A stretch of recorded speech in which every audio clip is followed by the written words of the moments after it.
Hello everyone and welcome to today's video. So you guys voted. I posted a poll on YouTube, and side note, if you're not subscribed to me, you probably didn't see this poll, so go ahead and hit that subscribe button and ring that notification bell. And I asked you guys, what do you want me to make a video about this week? Do you want me to do a let's just chat video, or do you want me to do a living blind video?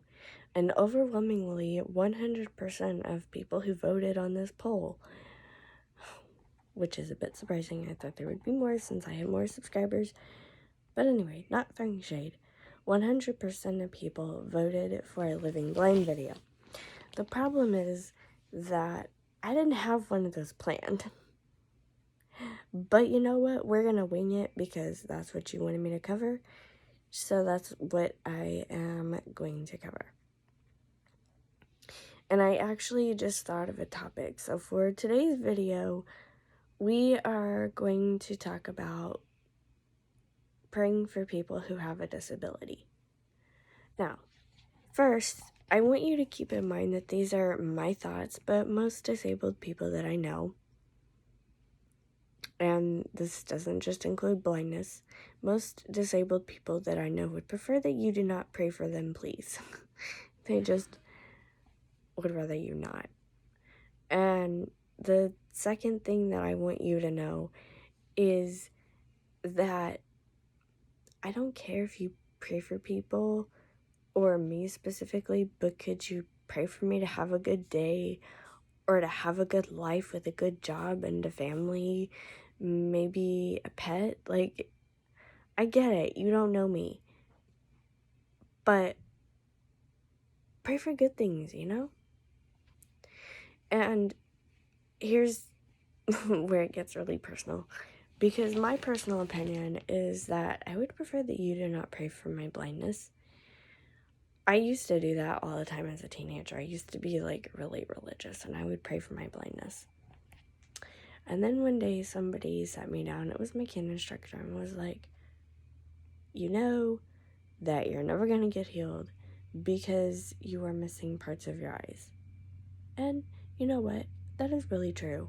And that's why I don't like for people to pray for me in that way, I should say, because they just assume that I went blind on accident, you know, like Louis Braille. If you don't know who Louis Braille is, he's the French guy who at 14 years of age developed Braille, which is the writing system that a lot of blind people, not a lot, I think like 10%, I don't know the correct number, Google it, that is the small amount of blind people use this writing system in order to read things. Hotel room numbers are big. Elevator numbers can be useful in Braille. A whole host of other things can be useful in Braille. And without Louis Braille, who went blind at the age of 3 because he got an infection in his eyes because he was playing with his father's tool. And if you guys want me to, I will cover a Louis Braille on January 4th, as that is his birthday. Leave a comment down below and let me know. Maybe I'll do a poll on that. That can be fun. Anyway, that's like assuming that I'm Louis Braille and I just lost my sight because I had an infection in my eyes. I didn't. I lost my sight because I was born 2.5 months early, and 30 plus years ago, what the protocol was is they would give a baby that was born prematurely way too much oxygen when they were inside of an incubator. So that's how I lost my sight. After that, I had about 18 eye surgeries, and one of them removed my cornea,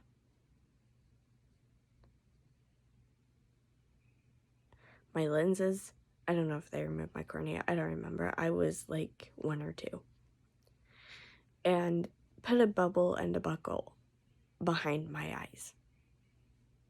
Now I want you to know that unless you're going to pray for those parts of my eyes to spontaneously heal and regenerate, I'm never going to get my sight back.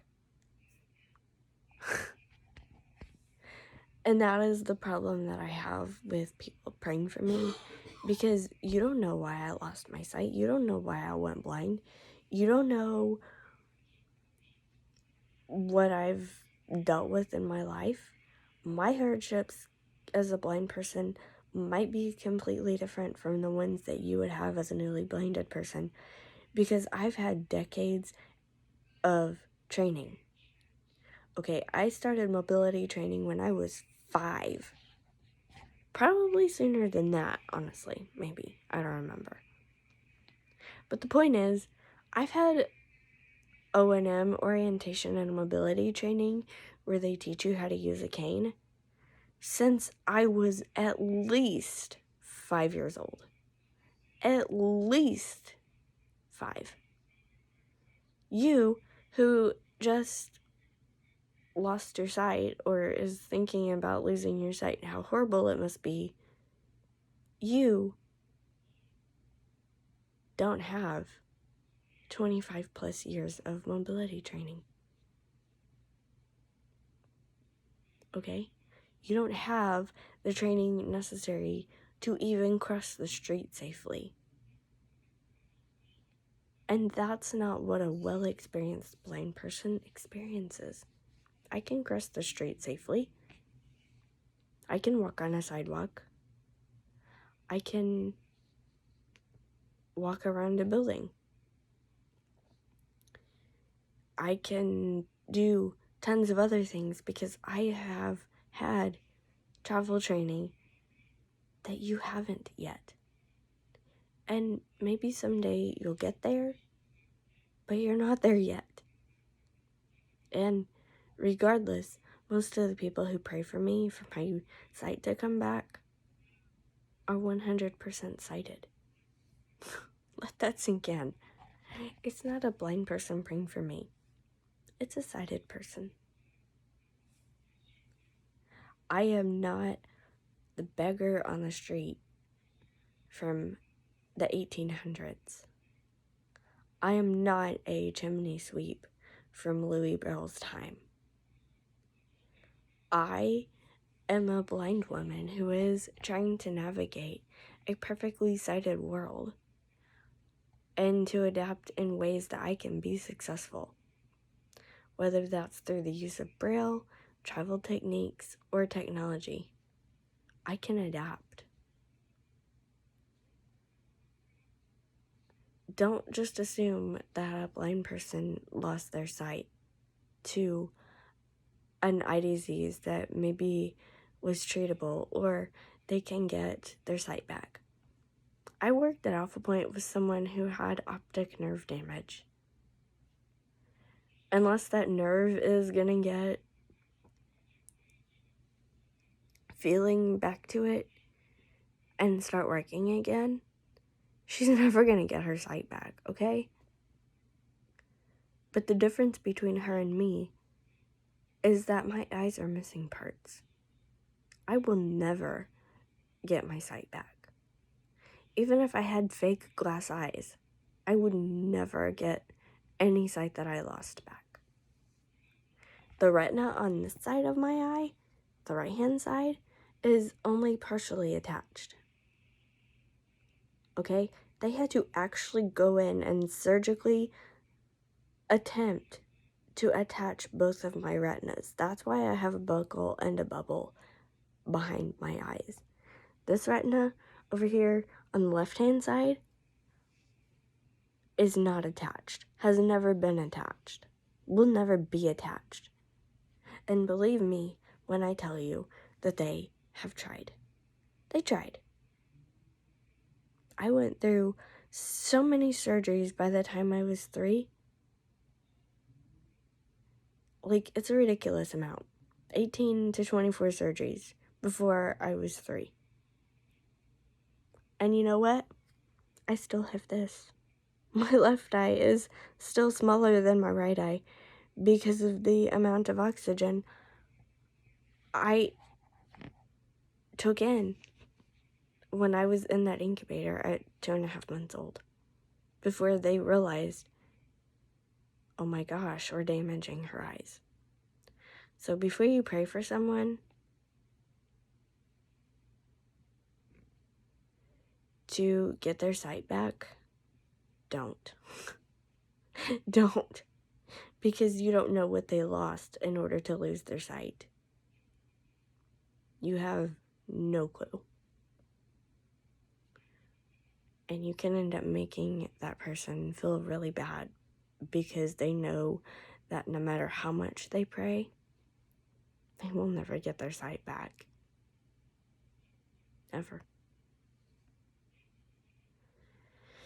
And that's all I have for you. If you like today's video, feel free to give it a thumbs up. Again, subscribe if you're brand new. Please ring that notification bell. Make sure it's set to all notifications. Leave a comment if you have a question, ideas, suggestion for future videos. Like my Facebook page. Follow me on Twitter. My personal Twitter is now updated to reflect the brand new username. Follow me on TikTok. Follow me on Odyssey. Like my Facebook page if I said that. I don't know. You can find all these links on my YouTube page below the About section. And you can actually click on them, which is way easier for me to do. Or you can go down in the description of my videos and you can find them there. Or, alternatively, you can go to the About section of my YouTube page and you can email me. And you can also find my email address down in the description below. And I will see y'all tomorrow. Bye-bye.